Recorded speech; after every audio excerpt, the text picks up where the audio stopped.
In the name of God, most compassionate, most merciful. Your Highness Sheikh Tamim bin Hamad Al Thani, Emir of the State of Qatar, Excellencies, ladies and gentlemen, may Allah's peace and blessings be upon you. I bid you all welcome in Qatar for the 21st edition of the Doha Forum.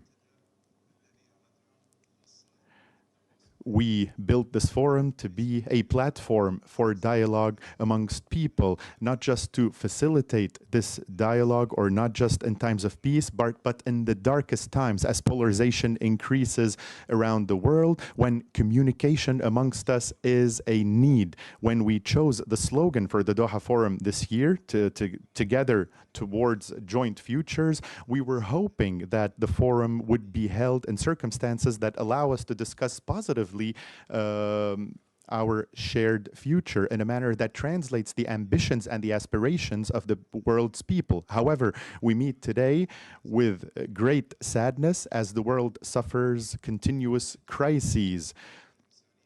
The Gaza Strip is witnessing an unprecedented humanitarian disasters, which makes the free people of the world to ask some legitimate questions about the nature of the international systems and the efficiency of the legal instruments and its principles. And these questions become more important and more pressing as we continue to see the horrifying scenes that we might sometimes have to look away from, given the horrific character. However, it is the reality that is lived by over 2 million people every day for over 60 days now. It is unfortunate that the arguments that are being made for the targeting of civilians are accepted by some. Targeting civilians, women, children, and innocent people, regardless of their racial, ethnic, religious, or cultural background, is rejected under all arguments. International law and humanitarian and religious values push us all to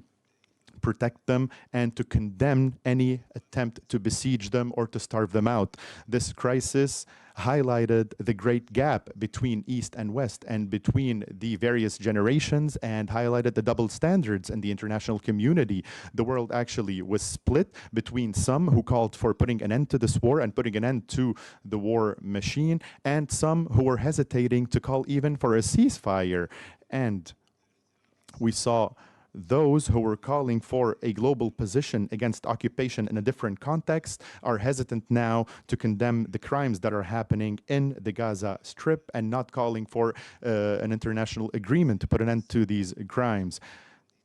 Some people are trying to reshape this conflict as a religious war. However, this conflict was and still a matter of occupation and a matter of people whose right to self-determination was taken away. Over decades, the peace option was always on the table. However, it was the victim of foot dragging. And here we must ask, who is the party who continuously put obstacles in front of all attempts to secure peace? If we were indeed truthful in working together towards a shared future, we must start by recognizing the deficiencies in our global order, in our world order. These deficiencies will allow the conflicts to continue and prevent us from reaching a solution. This solution cannot be lasting, cannot be sustainable unless it was fair, just, and comprehensive. We need to also intensify our truthful efforts in order to reimagine the global world order in a way that matches today's circumstances. And we need to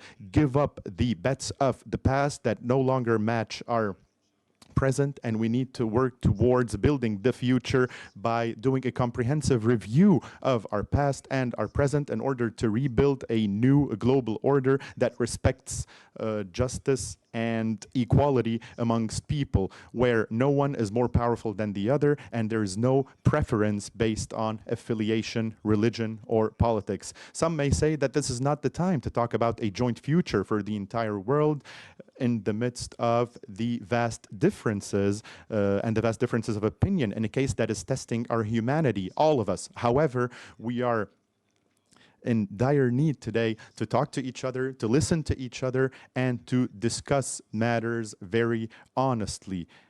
And We need to discuss all the visions that have shaped the world order. History has taught us that dialogue is the best manner to face conflicts if the goodwill is there and if political will is there. And from this viewpoint, Qatar believes in dialogue in order to solve conflicts, and we have spared no efforts in order to achieve that, including our continued efforts with our partners in the region, as well as the international community to reach a ceasefire in the Gaza Strip.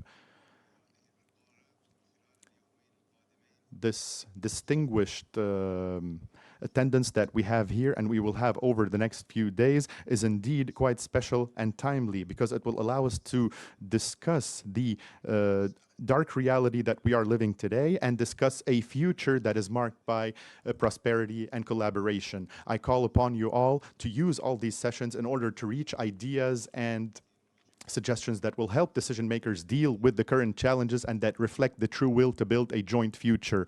Honorable Assembly, despite the suffering and despite the accumulation of pain as a result of conflict and war in our world today, we must remain hopeful. We must hope for a brighter future and for a shared future. And together, we stand at this pivotal moment when our humanity is being challenged, and we need to keep the hope alive amongst our people and humanity's ability to face war with peace, to face conflict with dialogue, and to face destruction with construction. I wish you good fortune, and may Allah's peace and blessings be upon you.